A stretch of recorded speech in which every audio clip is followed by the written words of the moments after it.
Okay, we're Dennis Young here, back on the podcast number 14. Special guest Colin Andrew Sheffield, and he's got a very interesting label, a lot of unique music. And Colin, good to see you again. Good to see you, Dennis. Thanks for Good. inviting me. Oh, anytime. So let's hear about your music background and what kind of music you were growing up you enjoyed. Sure. Yeah, I'm totally untrained as far as any kind of studying or what have you.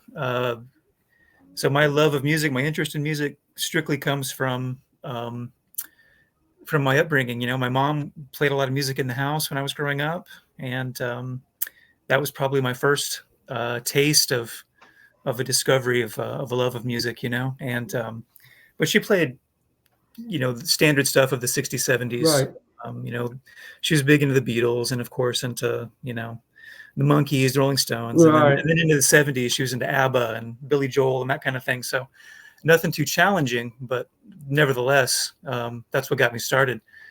My brother, I have an older brother, he's 2 years older, and he was probably my biggest influence Oh, because okay. we don't have exactly the same tastes, but he kind of conditioned me for a lot of the more out there stuff that I got into later. Right. I didn't know anybody when I was growing up in the 80s and started playing music in the 90s and beyond. I didn't really have friends who were into electronic music, but Okay. and I was always playing in rock bands and things. But my brother was into electronic music at a time when it wasn't really fashionable yet, and How about that? that kind of set me on the course. Were, Opened were my you ears listen, a bit. were you listening to like German groups like Kraftwerk and Definitely Kraftwerk. That was a Tangerine big one. Dream was big back then, and the whole Yep. bunch of different music. But I tell you, you've got the most interesting records. I mean, when I first put on Matt Shoemaker, I didn't know what to expect, but boy, it's very unique. That's great. Yeah, he was certainly unique. Yeah, he was. Yeah, they broke the mold with Matt. They must, and it's so unique. I mean, it's you've got using all types of different ways to generate sound. I Yes. think one of them you had like a test equipment machine, and Right. then you were doing all the. It was great. And then when you do the live shows, do you use that kind of those kind of instruments, the I weird kind mean, of effects? yeah, I mean, we're talking about different people here, but yeah, as far as the instrument record goes, I think you're referring to my friends here in town, actually, Okay, Alex Keller and Sean O'Neill. I put out an LP by them, and that's kind of their MO is that they use all kinds of electronic fantastic. equipment that was not intended for musical use, at all, But and they get some amazing sounds out of it. and then you have such a niche. How'd you go about starting the label? Because all your records are just so artistically done. I mean, for example, this one here, that was that familiar, is a right? that is a Yeah, great looking record. That yeah, it has, is fantastic. Great record, folks. You still have a few left, so yes, but and then before you move on, we found we've used Alan Jones now for a number of our projects as yes. mastering. He does great work. Absolutely. It's I, it's funny. I've known Al just through email and what have you for a number of years, a long time actually, about 20 years, I'm sure.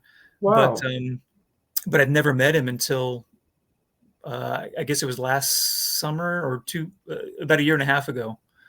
I was doing a little tour with some of my label people, okay. and we played in Seattle, where near where he lives, and he played with us. So How about that? And he does the same similar type of music, yeah. experimental.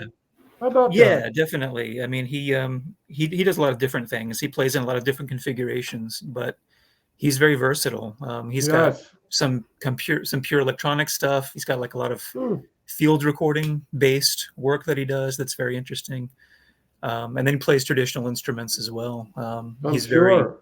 yeah, really accomplished guitarist and Oh wow. pedal steel player. So he's Oh great. really? I didn't know that. Yeah. So I'm sorry, I got off track here. I wanted to find out about how you started the label. That's going back. Sure. I mean, I think it really has to do with the fact that when I was, as I alluded to, when I was kind of coming up and really initially getting interested in music for myself and not just what my mom or what my brother were listening to, Right. I I gravitated towards punk rock and post punk and a lot of the kind of DIY stuff that was happening in like the early '80s, um, and I think that was where my first inclination to start a label came about. Um, as probably far back as um, probably 1992, Oh, something like wow. that. I probably had the idea to start a label back then, um, and I think I really wanted to just do like rock music or something because that's what I was into at that time. Right. As my tastes developed and changed over the years, I finally had a much better idea of the kind of stuff I wanted to put out when it came time to actually do it. And Right. I started the label in 1998, and Oh, wow. I didn't know that long. yeah, I've been doing it Wow. 26 years. Yeah. So the label's Elevator Bath, by the way, for the audience. I don't think we've said Yeah, please. Well, we're say gonna. the name of the label yet, but Yeah, well, I'll put it in the description, but yeah, perfect. we'll mention before the end. We'll mention it, of course. But Yeah. that's fantastic. I didn't know it was that long, and now you have this niche um, buyers, which is really great. Yeah. Thank you. I mean, I'm still doing it. I've got new releases. One thing at the pressing plant right now, and another one going to go get there soon. So always got uh, something on the stovetop, I know. trying Well, to cook it up. my problem is I keep changing styles. So uh, I've got an acoustic record coming out that came out, and right now I just put it out on Bandcamp. I just don't make any money when I print them up. I don't have a niche audience. Well, yeah, making money's that's the hard part. it's Well, always it's it always the is. challenge, It is. trying to break It even, really is. I mean, we're putting out this record coming out of a gentleman just passed away, Sean Austin. We did this great jam in 2020. We're putting out 100 limited CDs of it. Nice. So there's a challenge there to try to, well, maybe get our money back. I don't know, but it's right now for me. It's a pure love of music to do it, Oh, and absolutely. And that's, if I were doing this for money, I would have quit a long time ago uh, because there's just no money to be found for the vast majority of people working in, kind of challenging it's true. forms. But to me, my goal has always just been to be able to self-sustain. I just want to keep going. That's all. I'm not going to get rich, and I accept that But fully. And I'm not going to change anything I'm doing in the favor of trends or styles, really. So I just want to be able to maintain the niche, if you will, so I can keep it going. That's well, if you could at least break even, that gives you more desire, feel more able to put out more records, and you just keep yeah, it going. yeah, exactly. Now, do you distribute outside of the U.S. too? You have distribution in other countries? Yes, in fact, the kind of music that I mean, just to speak very broadly, I think the kind of Right. music that I'm in most involved with definitely has a larger appeal from what I can tell. In places like Europe and in Japan and some other countries where the tastes are just a little more varied. I think here in America, there's just uh, I guess for whatever reason, streaming platforms and Right. other Right. media uh, other media presence presences. And It's like right. Well, they just kind of they focus so much on pop music and rock music and that's about it. So not only that, the attention span of people now is real short. yeah. If you don't get them in the first, a lot of people in the first couple 10, 15 seconds, a Oh yeah. hook, that's it. Absolutely. They're on to the next song. Yep. Yep. But have you thought of going to Europe to do any shows or? Many times over the years, yeah, Oh, you but I have. haven't, That's which is pathetic. But it is no, what it's it too is. bad. It costs Yeah, money. right. That Yeah. being said, I'm actually kind of for the first time, I suppose, taking it really seriously as a possibility for next year. Trying to get over there. Well, I I've got was some gonna. really good connections now, better than ever. I just a solo LP of my work just came out on this label in Germany. Oh, great. And he's the guy that put that out as a long time music show organizer and label runner and everything else. So he's a great connection amongst other good connections I have there. So Oh, I love this guy, Bob Bellarue. He's got some really unusual sounds happening. When yes, you sent me his record, I was like, wow, this is really unique. it's funny you bring him up. I just met him for the first time ever. How about that? 2 weeks ago, less than 2 weeks Hmm. ago, because I was in New York and I played at his festival that he organizes How about that? called End Times, and yeah, just played there and I've known Bob for a long time, many years, but we'd never met face to face Hmm. until just now. I would love to interview him. I don't know if he does any of this kind of stuff, but Oh, I'm sure he would. Yeah, that would be Sure he'd be great. down for Love to hear about his instruments. Does he make homemade instruments? Or I guess in a sense he does. right? Not necessarily in the Harry Parch kind of way that you may be thinking of, but he definitely is. Takes an unusual approach to. He works with feedback. That's a big part of what he does. Is Okay. so he uses all kinds of means to achieve that. So ultimately, yes, he does make his instruments. Now, does he get over to Europe at all to play? He's been I around a think he. while. Yeah, I think he was over there earlier this year. He's been over there several times. So Oh yeah, wow. he's pretty accomplished for sure, and a Because great guy. Bob's he's a oh, sweetheart. that's even better yet. Yeah, Because yeah. that's what I've known from these podcasts, that I'm meeting so many great people, Oh and yeah. such a That's diverse amount of people, and all these stories are just fantastic. that's an, I was possibly gonna come down there and play, and then COVID hit. right. You were gonna arrange a show or two, and then that was it, done. But I'd Yeah, still be open sometime. You ever get something together, I'd come down. excellent. Yeah. That'd be Well, let's great. do it. So let's hear about these other guys on your label. Rick Reed, he's another interesting musician. Yeah, he certainly is. Rick's he's a real pioneer, I think. Oh And yeah, he's really one of my close friends too. He's been called, I think, the Austin Chronicle, the newspaper down here, the free paper down here, there you go. called him the Godfather of experimental music in Austin, because he's been doing it Wow. for Huh. over 40 years now. Wow. And so it's yeah, his presence is large here. Oh wow. He's an influential figure, I think, and just a great guy. Now do you get So yeah, I do you love get his work so much. I consider myself, maybe the world's biggest Rick Reed fan. I'm he's great. always trying to promote his stuff. I just put out another LP of his this year that I think is fantastic. I got to hear that. Now, do you put everything on Bandcamp? Is that what you use as far as digital platform? Yes, I mean I'm on other digital platforms too. I've got a good digital distributor who has our stuff in Spotify and Amazon and all the Tidal and all that stuff. But of course, that's pennies on the dollar as It far as return. is.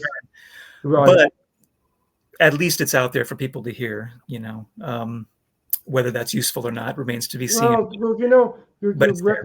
your records are works of art too. So, you put a big effort into the vinyl being unique, the covers, not only the music. So you're giving the consumer that's into this kind of music a real special product. Man, I think so. That's the way I look at it Yeah. too. I mean, that's kind of my goal. I mean, I realize that streaming is the popular form right now, and I don't want to buck that. If people want to stream, then they do. Right. So that's why my stuff is available, to stream. But on the other hand, my first love is the vinyl LP. That's what I grew up listening to, and that's still my favorite way to listen to music. Generally, I you don't get a think that, yeah, big piece of art and liner right. notes, all that kind of stuff, You and can't beat vinyl that. sounds great if it's done right. So Right. And you do it right. I mean, the Bella sounded amazing. I mean, the way you got it mastered and everything really, but that's what's good. There's still people out there that really like vinyl, that take music seriously. There's still yes, always, I think there's always going to be a group that like for your kind of music and your kind of how you put out records, they're going to buy it Yep. because it's unique. And then you have limited edition, right? On So do you reissue? Do you put second editions of your music or of the records, or are they just one and done? Yeah, I have never really reissued anything. The only exception would be to put something up digitally that has sold out physically. But I've Okay. never pressed a new physical version of a sold How out about record. that? Which, if demand warrants it, then maybe I would someday. But so far, I found it not really necessary. I mean, between my own sales and then distributor copies, they're usually they're out in the world if you want to find a release on the label. So. Now, in a live concert, what kind of instruments do you actually play when you do a show? Was it? Can you describe that for everybody? Yeah, I mean, me personally, yeah. Right. Right. It's varied a bit over the years. Taking it way back to before I had the label, when I was playing in rock bands, I don't think you know this about me. My first instrument was drums. How about that? Because I was a Wow. drummer in several bands back in the day. But I don't even have a kid anymore right now, so I haven't played in a long time. But what I do now is strictly electronics. So I've got this ancient sampler that I'm just looking at right now in my room How about that? that I still use, but I don't really play out on stage with that these days anymore. I still occasionally do, I guess, but I kind of prefer to do laptop-based shows now. Okay. Usually what I do is I've got my laptop and then I've got a controller, where I can manipulate sounds Got it. from the computer. And that's really what I do now live. And usually try to have a film or something as a backdrop so that Oh, that's good. it's not Then so boring for people to just watch me twiddle knobs, because right. There you the go. most entertaining show. But that's my big focus. I'm not so much a performer as a composer, to sound lofty Got there. it. But that's the way I view myself. I'm more interested in the final product. I'm not up there to dance around or anything like that. So Well, the nice thing about it, you started with drums. You have a natural inclination for rhythm from that. I started as a drummer, yeah, and I think that's been a big help in my career with any music I've done because I have that written feel for music, the beat. Even if people don't hear the beat in your head, you have some type of time clock going. oh, absolutely, absolutely. And that's maybe you had this experience too, but for me, um, even as a young kid, I was always drumming on my desk and things like So that was in I. school. And then the first time I ever sat down at a drum kit in my life, I could play it. I mean, I wasn't a master, but I mean, I could do Right. it. I could keep a beat. I could, use my one hand for cymbals and the other for the snare and everything else, and use my legs. It's like I'd been working up to that my whole life without really knowing it. And so having that rhythm just in your head all the time, kind of Yeah. allows you to do that. Well, I was a drummer, and then I was in cover bands, playing all types of prog type of stuff. And then I bought a marimba, and then 2 weeks later, I met Richard McGuire, who we played before Liquid, Yeah. and you never know the turns. And then I never went back to drums again. Yeah. I wanted to be a drummer. That was my real first That's love. where I was. Yeah. Once upon a something? time, I had this goal. I wanted to be the best drummer in the world, and I've totally forgotten that now. But Yeah. once upon a time, that was what I thought I'd be doing, And I About would that. love to get back to that eventually, but I just not where I am Well, right now. well, I was very fortunate yesterday to speak to Rick Murata he's played with everybody. I didn't know his discography, but oh my gosh, everybody in the 70s he played with. And it was like so great to talk to him about drum equipment and how he sets up his drums and cymbals. And Yeah. so anybody out there, if you're a drummer, check that podcast. It was really good. Awesome. So you want any new shows you're going to be doing in the future you want to talk about, or where you're going to be playing next? Yeah, I think the next things that I'm doing, or probably is in the works right now, is going to be a short West Coast tour Oh, in great. in October. Okay. That's kind of up in the air still, waiting to hammer out the details. So can't really say too much about that yet. Okay. But truth be told, I just came off this trip to New York, and then I just played in Dallas, and then also in Austin. And I'm looking for a little downtime right now. I don't blame you. But I've got some other releases for the label at the pressing plant, so I'm going to Great. kind of shift my energy into promoting the new releases when those are out. And then also I've got a release of mine that's coming out on a label from Poland Oh, wow. later this year. That's going to be in time for my tour. So yeah, lots of stuff on the horizon. Oh, and I should mention too, I've got another release, just a cassette release that's coming out in 10 days. It'll be out at the end of this month. How about that? Label Boy. from Germany. That's this is my first ever collaboration with an artist, Andrew Anderson. He lives in Portland, I don't Oregon. know him. I have put out a CD of his solo work on Elevator Bath, Okay. but this is us collaborating, so it's good stuff. That's great. I mean, you keep moving forward. That's great. You keep putting out music. I mean, the last time I spoke after Bella, I was like, wow, look at all the records after. Fantastic. And then you put out some double albums too. Didn't Bob have a double? You sent me a double album. Yeah, I put out the releases I've done for Bob were a double LP, and then more recently a double CD. I don't know if I sent you that one or not. No. That one's interesting. It's got a lot of live instruments on it, not just electronics, but it's kind of a group, an ensemble thing that he put together, and it's very impressive. I gotta hear that because he's a master at this stuff. Yes, The kind of music you do, he knows how to create the feedback and the instruments. So it was so great to finally see him play in New York when I was there, because I never too bad had. Too bad I didn't know about that. Maybe next time he plays, if I can get an interview with him. I don't know if you talk to him next time. Yeah, I would love to talk to him. Sure. And I mean, I think you guys have some friends in common as well, so I'm sure that's doable. He's a sweetheart. Yeah. So the New York scene is still happening, but it's really a lot going on in Brooklyn and with bands, but not much in the DJ world anymore. I've talked to a guy who's been a DJ for a while, and I guess the clubs aren't what they used to be. So just have to do what you can. Yeah, I mean, I don't know what to say about that other than I believe you, but I mean, it's still so vibrant, such a vibrant scene there. A lot of different things happening. This festival that we were just at, that Bob puts on, it's largely it's probably 50% what they would call harsh noise. So it's like really pretty aggressive. It's electronic music, but it's very aggressive, Okay. And so I'm kind of an outlier because I don't really do aggressive stuff like that. Right. But it was close enough. I mean, I think I was a fine fit there.